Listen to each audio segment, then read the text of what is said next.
Baik, terima kasih Mbak Sekar. Rekan-rekan media yang saya hormati, kami update di bidang perasuransian, penjaminan, dan dana pensiun PPDP.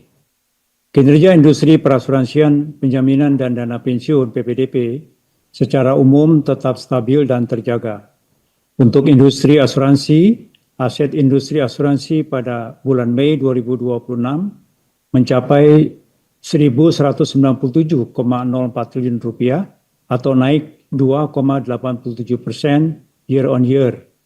Dari sisi asuransi komersil, total aset mencapai 977,81 triliun rupiah atau naik 4,05% year on year.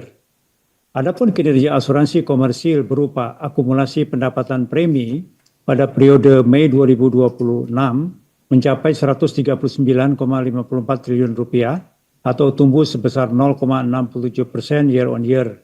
Terdiri dari premi asuransi jiwa yang tumbuh 5,87% year on year dengan nilai sebesar 76,79 triliun rupiah dan premi asuransi umum dan reasuransi yang sedikit terkontraksi sebesar 5,03% year on year dengan nilai sebesar 62,76 triliun rupiah.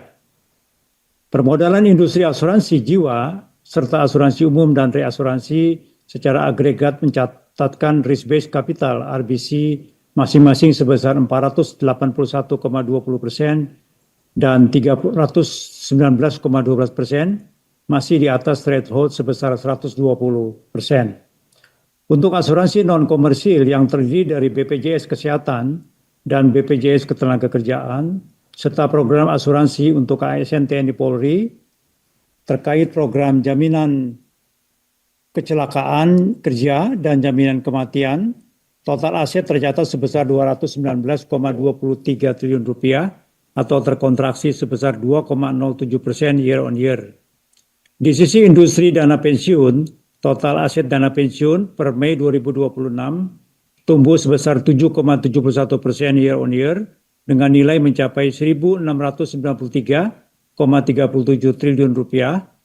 Sementara untuk program pensiun sukarela, total aset mencatatkan pertumbuhan sebesar 4,94% year on year dengan nilai mencapai 410,65 triliun rupiah.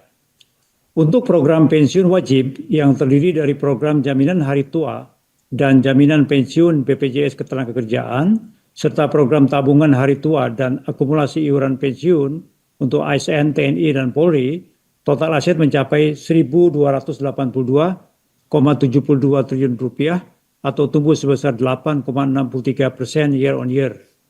Pada perusahaan penjaminan, pada bulan Mei 2026 nilai aset terkontraksi sebesar 2,95% year on year menjadi 45,92 triliun rupiah, sementara di bulan April 2026 terkontraksi sebesar 1,28% year on year. OJK telah mengesahkan pendirian DPLK Sinarmas Asset Management pada bulan Juni 2026 yang merupakan DPLK pertama yang didirikan oleh manajer investasi. OJK memandang masuknya manajer investasi sebagai pendiri DPLK dapat mendorong peningkatan kompetisi, inovasi, dan perluasan kepesertaan program pensiun. Namun, demikian OJK tetap menekankan pentingnya tata kelola yang baik, pelindungan peserta, dan keberlanjutan program pensiun dalam pengembangan industri DPLK. Dalam rangka penguatan pengembangan industri PPDP, OJK telah menetapkan sejumlah kebijakan strategis serta melaksanakan berbagai inisiatif, yaitu pertama, OJK sedang menyusun rancangan POJK tentang produk asuransi yang dikaitkan dengan investasi atau PAID. Yang kedua, OJK telah membentuk task force penguatan ekosistem asuransi kesehatan melalui koordinasi antara penyelenggara jaminan atau KAPJ yang beranggotakan OJK, Kementerian Kesehatan, BPJS Kesehatan, Asosiasi Rumah Sakit, dan Asosiasi Perusahaan Asuransi. Ketiga, OJK telah membentuk komite pengarah dan tim pelaksana persiapan implementasi New Risk-Based Capital RBC.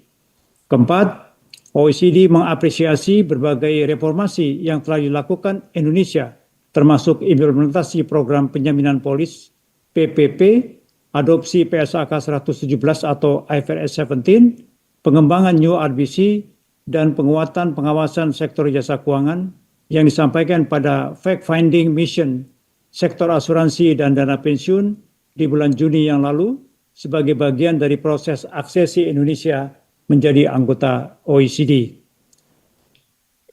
Rekan-rekan media yang saya hormati, dalam rangka pemantauan kewajiban peningkatan ekuitas tahap 1 tahun 2026 hingga bulan Mei 2026, sebanyak 118 dari 145 perusahaan asuransi dan reasuransi atau sekitar 81,38%,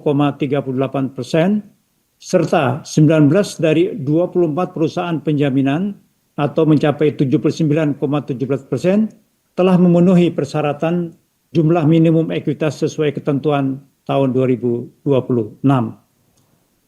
Dalam rangka penegakan ketentuan dan pelindungan konsumen di bidang PPDP, sampai dengan 29 Juni 2026, OJK terus melakukan berbagai upaya mendorong penyelesaian permasalahan pada LJK melalui pengawasan khusus.